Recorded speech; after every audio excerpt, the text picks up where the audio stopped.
काला साया।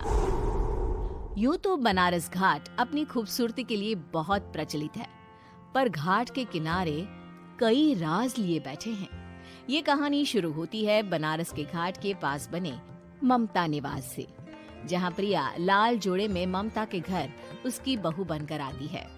आओ आओ बहू, घर को अपने पैरों से पवित्र करो।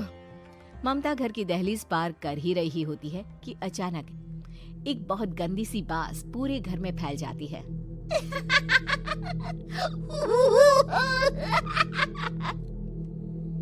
ये बदबू और ये आवाजें, ये कौन हंस रहा है माँ? अब ये पड़ोसी ना हमारे थोड़े अलग से है। कहाँ हम शाकाहारी और ये मांस मच्छी खाने वाले। छोड़, तू ध्यान मत दे और गृह प्रवेश कर। और हाँ बहू, अपनी सास की एक बात हमेशा याद रखना, इन पड़ोसियों से तो कभी बात नहीं करेगी। अच्छे लोग नहीं है ये। अपनी सास की ये बात मानेगी ना बेटा? हाँ माँ, जो आपकी मर्जी, मैं उनसे बात नहीं करूंगी। अगले दिन प्रिया अपनी पहली रसोई बनाने रसोई घर में जाती है।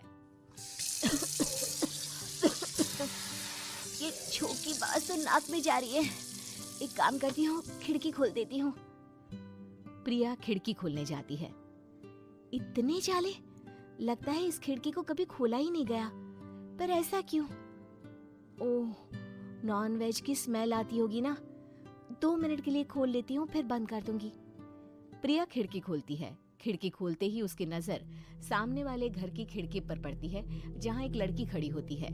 हाथों में मेहंदी, लाल रंग की साड़ी, बिल्कुल सजी धजी, मानो प्रिया की तरह ही वो भी नई नवेली बहू हो। वो प्रिया को देखकर मुस्कुराती है।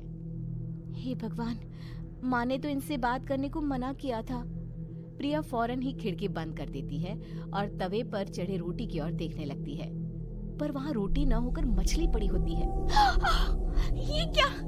पहली ही रसोई में इतनी बड़ी गलती। हे भगवान, अब मैं क्या करूं?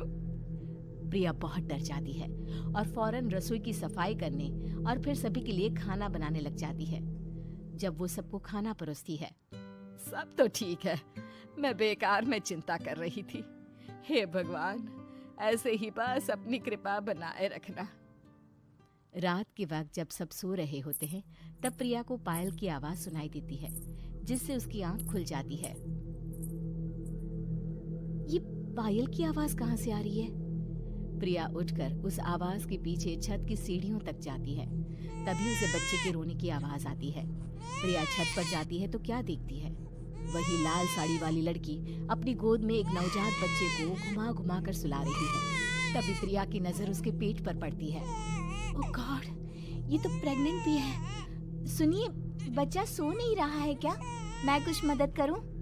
नहीं नहीं, आपके घर वालों को अच्छा नहीं लगेगा, मैं संभाल लूंगी। स्नेहा की गोद से बच्चा हाथ मारकर प्रिया की गोद में आने को छटपटाने लगता है। दोनों घर अगल बगल में बने होने के कारण प्रिया उस बच्चे को गोद में ले लेती है। प्रिया के पास आते ही वो सो जाता है। बच्चे का वो स्पर्श रात भर प्रिया भूल नहीं पाती और अगली सुबह वो छत पर कपड़े सुखा रही होती है। तभी उसे एक औरत इशारा करके बुलाती है। स्नेहा कह रही थी बाबू तुम्हारी गोद में आते ही सो गया। मैं गौरी, स्नेहा की माँ हूँ। बहू, घर आना, बाबू को खिला भी लेना। शाम को जब घर पर कोई नहीं रहता, बच्चे से मिलने के लिए प्रिया छिपकर अपनी पड़ोसन के घर चली जाती है और कुछ देर बच्चे को खिलाकर वापस लौट आती है।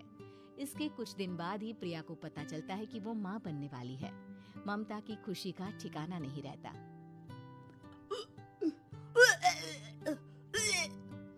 माँ जी, पता नहीं क्यों उल्टी आ रही है। प्रिया भागती हुई वॉशरूम में जाती है तो हरे और लाल रंग की उल्टी करती है। उस उल्टी में से कीड़े निकलते हैं। ये क्या? खून और ये कीड़े! माँ! माँ! प्रिया की आवाज सुनकर ममता दौड़ कर आती है, पर बेसिन में कुछ नहीं होता। प्रिया हक्की बक्की रह जाती है। ये सब क्या हो रहा है? प्रिया घबरा जाती है और अपने कमरे में जाकर सो जाती है। डर के कारण वो इतनी थक जाती है कि उसकी आंख लग जाती है। तब उसे ऐसा लगता है उसके पेट पर मानो कोई बैठा हुआ हो। कौन हो? प्रिया के पेट पर एक 5 महीने की बच्ची बैठी हुई थी, जो बुरी तरह जली हुई थी। माँ, तुम ही मुझे लाई ना अपने पेट में। मैं तुम्हारी माँ नहीं हूँ। कौन हो तुम? माँ, देखो मैं जल गई बुरी तरह से। 6 महीने पेट में रहने को भी मुझे नहीं मिला। सहला दो ना माँ। बचाओ, बचाओ, माँ। ममता दौड़कर कमरे में आती है। प्रिया की बातें सुनकर वो सब समझ जाती है। तू कहीं बगल वाले घर में तो नहीं जाकर आई ना बहू? मुझे माफ कर दो, मैं गई थी माँ। उस घर में सब मरे हुए हैं बहू। कई साल पहले स्नेहा उस घर में बहू बनकर आई थी। कुछ ही दिन में वो एक बच्चे को जन्म देने वाली थी। पूरा घर बच्चे के आने की खुशी में खोया था कि एक दिन अचानक उस घर में आग लग गई। सब बुरी तरह जलकर मर गए। गौरी आज भी दादी बनने का इंतजार कर रही है और इसीलिए स्नेहा ने अपना अजन्मा बच्चा तुम्हारी कोख में डाल दिया।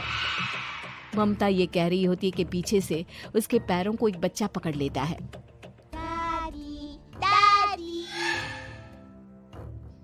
माँ, स्नेहा की गोद में यही बच्चा था। ये बच्चा कौन है फिर? तेरी मौत है। तेरी भी दादी। जिस चीज का ममता को डर था वही हो गया। ममता निवास के ऊपर देती है और ममता निवास फिर से आत्म